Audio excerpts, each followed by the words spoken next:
Hello guys.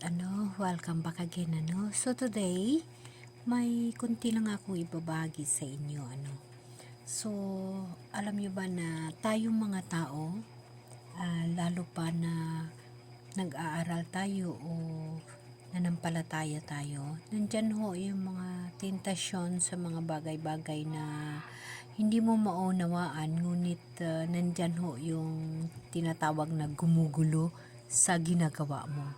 So, yesterday kahit pa na nag-run out, gumawa ako ng aking kagustuhan ng gawa. Kahit ang dami pang mga sagabal, ang daming mga distraction, pero tuloy-tuloy ho ang paggawa ko. Tatandaan niyo, brothers and sisters, na pag kayo ay nagbibigay ng ayon sa Diyos, marami hong mga tentasyon na kayo'y pinipigilan, ngunit laban lang. Dalangin ng lagi na ang Espiritu ng Diyos ay nasa sa atin. So guys, today, isi-share ko lang sa inyo yung panibagong sign, ito ay sign for the second coming ng ating Panginoon. Alam niyo ba guys na hindi nakakatakot na pag-uusapan ang pagdating ng ating Panginoon sa kanyang paghukom. Hindi ho yan nakakatakot. Bagkus dapat pa natin pasalamatan at paghahandaan yung kanyang pagdating. So today, kaka-open ko lang ng mga balita. Usually guys, hindi naman ako mahilig sa mga balita, pero once na dumaan sa akin yung mga balita, nag-interest ako. Nagulat ho ako guys na mayroon na naman wildfire sa Spain. So just imagine guys, nasa propesya ho yun na ang kabundukan ho ay masusunog at yung mga hayop ay magsitakbuhan. So kung nakikita ho ninyo na ang Spain ay nag-wildfire na naman yung kabundukan, bigla lamang lumilitaw yung apoy, So, yun ho guys, so mga sign ng ating mahal na Diyos na siya ay malapit na maghukom, no? Malapit na ho siya maghukom guys. Tatandaan natin, ang pagpunta ng ating na mahal na Diyos ay yung kanyang paghukom na sa katawan. So guys, at the present for now, kung inyo uunawain, nandito sa atin yung Diyos. Nandito na sa atin ang Diyos. Nandito na ho sa atin sa pamaraan ho ng Espiritu Santo. Sa Holy Spirit. Yan ho yung tumutulong sa atin at nagbibigay sa atin ng gabay sa araw-araw na lahat. Yung mga paniniwala natin na darating si Jesus, yes, is true. Darating ho yun siya sa huling pagdating niya. Yun na ho yung paghukom niya sa buong mundo. So, for now, ang Holy Spirit nasa sa atin. So, dapat tayo mabubuhay na kasama ang gabay ng Holy Spirit upang atin makamtan ang buhay na walang hanggan. Again guys, lahat naman tayo guys makakasasala Wala ho tao na walang kasalanan. Ngunit laging sinasabi ng mahal na Diyos na huwag tayong manghusga. Kasi ang paghusga ay talagang ayaw yan ng mahal na Diyos. Just example again guys, kung nagkamali man ang isang tao sa oras na yun at iyong nakikita, siya ay hinusgahan. After na gumawa siya ng mga bagay na yun, naghingiw siya ng tawad sa mahal na Diyos. So, pinatawad sa ng Diyos. So, hindi pwede ikaw, ako, o kahit sino man na manghusga sa isang tao. Hindi ho pwede. Ikaw ho na naghusga, ikaw pa ho yung may kasalanan. Lagi nating tatandaan na ang Diyos na makagagahom, ang Diyos na gumawa ng langit at lupa, siya ang nagmaniubran ating mga buhay. Ang mga buhay yun natin nasa control niya. Nasa Kanya ho. Nasa Kanya guys. So guys, may ikikwento lang ako sa inyo. Noong 2022, ako'y nagkasakit. Hanggang sa 2025, hindi ko iniisip na ako'y mamatay na sa yung sakit ko na yun. Wala, hindi ho pumasok sa isip ko yung mga bagay na yun. kumbaga hindi pa ako handa na mag-isip sa mga bagay na yun. Parang hindi ko pa siya pinaghandaan. Parang normal lamang ang buhay ko na gumagalaw sa bawat araw-araw.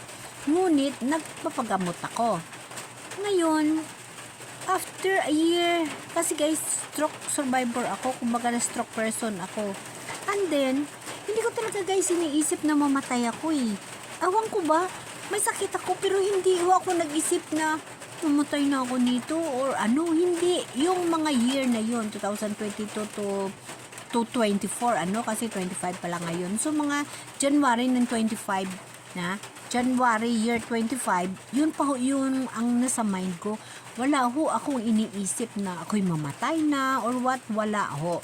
So, binigyan ako ng another sakit na immune system. So guys, napakahirap po na magkaroon ng immune system. Wala na akong makain. Wala na lahat. Ibang-iba na talaga yung sitwasyon ng aking health. Ibang-iba na. Pero hindi ko pa rin guys iniisip na Lord, katapusan ko na ito. Lord, mamatay ako. Go on lang ang buhay ko. Go on lang. Hanggang sa month of April, mula January to April na parang tuloy-tuloy na guys yung pag-iba ng aking sarili.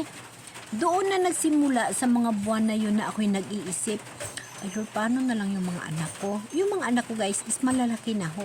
Mayroon na kanya-kanyang mga buhay. Pero bilang nanay, nandyan pa rin yung pag-iisip kasi ho, nagtatrabaho ako. Hindi ho ako huminto sa pagtatrabaho at para sa kanila pa rin. Hindi ho para sa sarili ko, kundi para sa kanila yung lahat na ginagawa ko sa trabaho. So, since February to April, tuloy-tuloy na ho yung sakit ko. Doon na ho nagsimula. Nga sabi ko ay Lord, ito na talaga yung katapusan ko. Within that month, yung pag-isip ko na ako'y, ito na siguro Lord, yung aking way na ako'y mamatay na. Alam niyo ba guys, yung feeling na nandoon na yung takot? Nandoon na yung takot. Ay, mamatay ako. Paano kaya yung mga anak ko? Parang hindi pa nila kaya. Parang ganun yung iniisip ko, ha? Sabi kong ganun, yung para sa kamay ko, yung sa sarili ko, maka-Diyos ako guys. Nandyan sa akin yung mahal na Diyos, araw-araw na lahat, ginagabayan niya ako hanggang sa nabubuhay ako. But in that time, yung nasa isip ko nga, ay pag mamatay ako, paano na lang yung mga anak ko? Akala mo yung Superman ako, no? Akala mo Superman ako na ako lang ang ikabubuhay ng mga anak ko? Yung something ganun, hindi ko ho naisip yung ibang bagay, kundi ang naisip ko lang, ay Lord, mamatay na ako, paano ba yung mga anak ko? Yung something ganun guys. So now, mula nung February to April. So, dahil yun na yung naisip ko, nanghahabili na nga ako guys sa mga anak ko eh. Inikot ko na nga yung 4 ko na anak eh. Hanggang nag-decide yung bunso kong anak na ihatid na ko dito. Kasi nanghahabili na ako. Just in case ka ako na ako'y kukunin ni God at doon ako sa panganay ko. Sabi ko, kahit hindi na lang kayo magpunta kung wala kayong mga pera, ipadala nyo na lang sa ate nyo.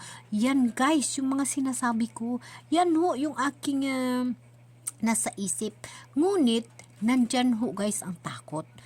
Yun, ready na ako eh. Ready na ako matanggap na ako'y mamatay. Kaya nga ako'y nanghabili na sa mga anak ko. Pero, pagdating ko dito sa lugar ng anak ko guys, pumasok na naman sa isip ko yung takot. Alam niyo ba guys, anong takot? Ay, paano kaya ako mamatay? Mamatay ako na nakatulog? Mamatay ako nakasakit? Ay Lord, paano ako mamatay? Parang hindi pa ako handa, guys. Yun talagang, parang hindi ka pa handa kasi mayroon kang takot. Alam mo guys, pag once na mamatay ang tao, na handang-handa na, walang takot. Walang takot guys. So sabi ko, Lord, paano kaya ako mamatay? Lord, yun simula nun humingi ako sa kanya. Lord, pag mamatay ako, Lord, gusto ko patulugin mo lang ako, Lord. And then, pagising ko, ikaw na yung kasama ko. Something ganun. Akala mo easy lang, no? Akala mo napakadali lang mag-request sa mahal na Diyos ng ganun, ano? Napakadali lang, ano? Until, guys, na natuklasan ko yung sarili ko na dapat ko pala pag-aaralan ang mga bagay na hindi ako matatakot sa pagharap sa mahal na Diyos sa kamatayon. Dapat ko pala pag-aaralan ang mga bagay na yon upang maging malakas ako sa pagharap ng kamatayon dahil nandoon pala yung kaligayahan na umaapaw na pinapromise ng Panginoon sa atin. So, yun pala guys, yung mga way na dapat pag tayo'y mamatay, wag ho tayong matakot. So, now guys, so, after that guys na I realize hanggang sa nahimay-himay ko ang Bible. Guys, ang Bible ko is 15 years na nandito sa akin. Ito ay regalo ho sa akin ng boss ko. 15 years na ho na yun sa akin. Minsan binabasa ko, minsan wala ring oras dahil sa trabaho, pero minsan ko na siyang ginamit nung naghingi ako ng gabay at tinutukan ko yon at naunawaan ko yon yung nakasulat sa Bible at yun ang in-apply ko sa sarili ko. Until na hindi ko na naman siya nagamit dahil na nga sa busy. But now, dahil na yun na nga sinasabi ko sa inyo yung takot sa kamatayon, so ang ginawa ko, parang kusa ng Espiritu Santo, ginagaydan yung buhay ko. Ayan yung Bible. Magbasa ka, basahin mo yan, pag-aaralan mo yan, upang madali mo matanggap kung paano mamatay ang isang tao at kung anong kahalagahan pag mamatay yung isang tao. Doon guys, I realize talaga guys na alam nyo ba, na-video ko nga yan eh. Sabi ko naman sa sarili ko, nang nabasa ko na yung Bible at lubos ko nang naunawaan yung bawat himay-may na nakasaad, doon na naman ako nagsabi. Sabi, alam nyo ba, brothers and sisters, ko ano sabi ko? Ay Lord, mas maigi pa pala Lord, kukunin mo na ako sa ngayon pa lang. Kasi ito pa lang na makakasakit yung aking mararamdaman. Ito pa lang nahirap yung nararamdaman ko. Ito lang. Kaysa abutin pala ako ng iyong paghukom na nasusunog yung mga bundok, nasitakbuhan yung mga tao, nag-tsunami, naglindol, may gira, abay takbo dito, takbo doon pala ang gagawin ng mga tao na yun guys. Kaya sabi ko, mas maigi pa pala guys, kukunin na lang ako ng ganito na lang, ganito na lang, hindi pa pala ako mahihirapan, ano, di ba guys? So, dahil ho, ang Holy Spirit, ginabayan niya ako, ginprovidean niya yung pag-iisip ko nga, ito ang gagawin mo, magbasa ka ng Bible para handa kang tumanggap ng kamatayan. Yun ang simula guys, ang sabi ko, hindi ako natatakot mamatay na sa ganitong panahon kasi wala pang hirap, no? But of course guys, sabi ko kay Lord, yung natutulog lang ako, kaya guys doon sa isang pahina, nakabasa ako doon ng isang pahina na yun na nga tungkol sa kamatayan, kaya tuwang-tuwa ako guys. Kaya simula nun guys, wala na akong takot. Kahit anong mga oras mamatay ako, hindi ako natatakot. Kaya mas worse pa ho mamatay sa paghukom na ni Jesus. Kasi ang lahat ng napatay guys, magtatayuan din yan dahil sa hukom mo. Ha? Dahil bigyan naman tayo ng punishment ni Lord. So ngayon, ang buhay ko na ito, gustong-gusto ko guys na pag-aaralan kung paano magiging tupa at pupunta sa kanan ng mahal na Diyos.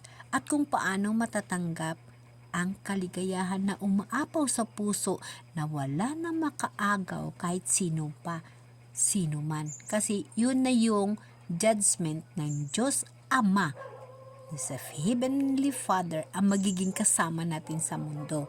So guys, samahan nyo ako sa paghimay-himay ko sa Bible at pag-uunawa sa binigay sa akin ng Holy Spirit na katalinuhan na pag-unawa.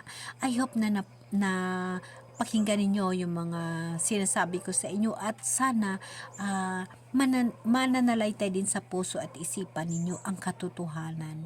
Guys, pare-pareha lang tayo, naghahabol tayo ng katotohanan, ng totoo sa puso ng mahal na Diyos kasi gusto natin ang buhay na walang hanggan.